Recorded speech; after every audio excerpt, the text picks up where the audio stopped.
बिस्मिल्लाहिर्रहमानिर्रहीम। अस्सलाम वालेकुम। उशपाज़ होम ऑफ टेस्ट में आपका वेलकम है। मैं उम्मीद करती हूँ कि आप सब खैरियत से होंगे और मैं भी बिल्कुल ठीक हूँ। आज मैं आपके लिए लेके आई हूँ बादामी कोरमा की रेसिपी। कुछ डिफरेंट इंग्रेडिएंट्स के साथ इसको बनाएंगे ताकि हमें इसका डिफरेंट सा टेस्ट मिल सके। अगर आप चैनल पे नए हैं तो प्लीज़ चैनल को सब्सक्राइब कर लें। आए चलते हैं रेसिपी की तरफ। तो रेसिपी को फुल देखिएगा और सब स्टेप्स को फॉलो कीजिएगा। यहाँ मेरे पास हैं कुछ मसाले जो कि रेसिपी की जान है। तो सबसे पहले हम इन मसालों को पीस लेंगे।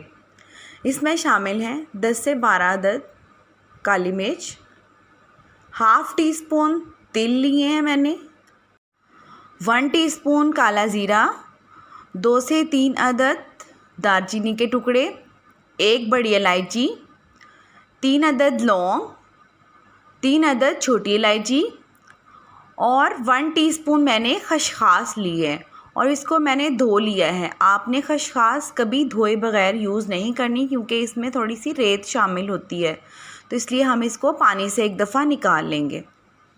अब इन मसालों को मैंने पैन में डालकर 2 से 3 मिनट तक भून लिया है और फिर इसको मैं ग्राइंड कर लूँगी।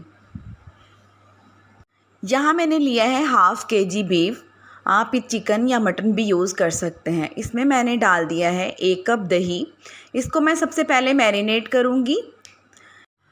1 टेबलस्पून इसमें डाला है लहसुन का पेस्ट और वो मसाला जो अभी हमने ग्राइंड किया है वो इसमें डाल देंगे। 1 टेबलस्पून नमक, 1 टेबलस्पून लाल मिर्च और हाफ़ टेबलस्पून इसमें हल्दी पाउडर यूज़ करेंगे। अब इसको अच्छे से मिक्स करके मैरिनेशन के लिए रख देंगे। मैरिनेट करने से मसाला अच्छी तरह से गोश्त में रच जाएगा। यहाँ मैंने लिया है हाफ़ कप ऑयल और इसमें मैं 2 दरमियाने साइज़ की कटी हुई प्याज को ब्राउन कर लूँगी। ऑयल में प्याज ब्राउन करने के बाद मैं इनको निकाल के एक तरफ प्लेट में रख दूँगी और फिर इसी ऑयल में हम 1 दरमियाने साइज़ का टमाटर कट करके फ्राई करेंगे।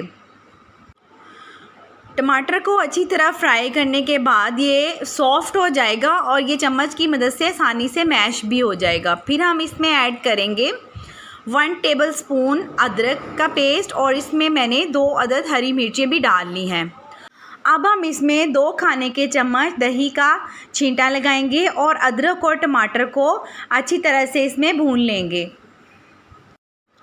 टमाटर को और अदरक को अच्छी तरह से भूनने के बाद मैं इसमें ऐड करूँगी मैरिनेट किया हुआ बीफ।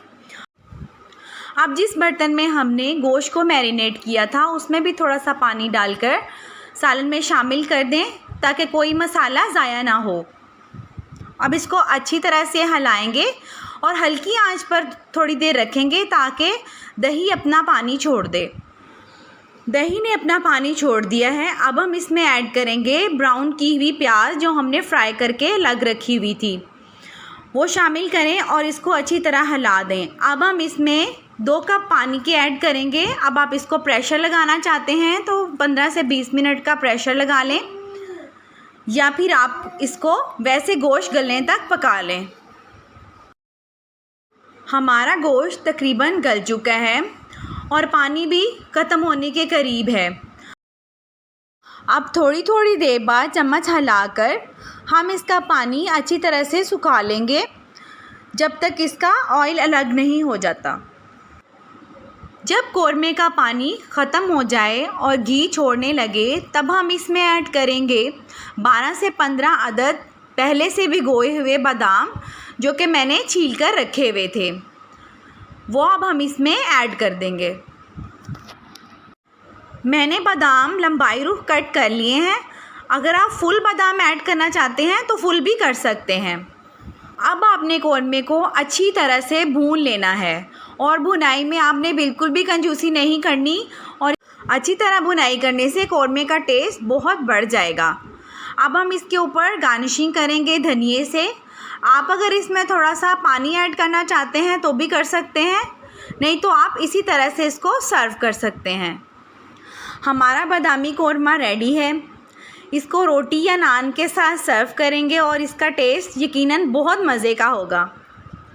आपको आज की रेसिपी कैसी लगी मुझे ज़रूर बताइएगा। पसंद आई हो तो लाइक करें, शेयर करें, सब्सक्राइब करें। खुश रहें, खुशियाँ बांटें।